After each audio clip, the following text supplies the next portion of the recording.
నువ్వు దేవుడు నీ జీవితాల్లో కార్యాలు చేయాలని మీరు కోరుకుంటారు, కానీ మీరు దేవుని సన్నిధికి రారు, దేవుని సన్నిధికి దూరంగా ఉంటారు, దేవుని యొక్క క్రియలకి దూరంగా ఉంటారు, దేవునిని ధ్యానించకుండా లోకాన్ని ధ్యానిస్తూ ఉంటారు, దేవుని యొక్క వాక్యాన్ని కాకుండా లోకాన్ని మీరు వెంబడిస్తారు. కానీ కార్యాలు మాత్రం మీరు లోకంలో తిరుగుతూ ఉంటే జరగాలి.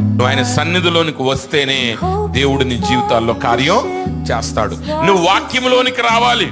దేవుని ప్రవక్త బ్రానాం గారు ఒక మాట చెప్పాడు, ఇశ్రాయేలీయులు తిరిగి వారి స్వదేశంలోనికి వచ్చే వరకే దేవుడు ఎన్నడూ వారి మధ్య కార్యాలు చేయలేదు. ఇశ్రాయేలీయులు దేవుని అద్భుతాలు పొందుకోవాలంటే వారు ఎక్కడికి రావాలంటే దేవుడు వారి కొరకు ఇచ్చినటువంటి ఆ ఇశ్రాయేలు దేశంలోనికి రావాలి. అప్పుడే దేవుడు వారి పక్షంగా కార్యాన్ని చేస్తాడు. ఈరోజు ఆత్మీయ ఇశ్రాయేలీయులమైన మనకి మన స్వదేశం ఏంటంటే దేవుని వాక్యం.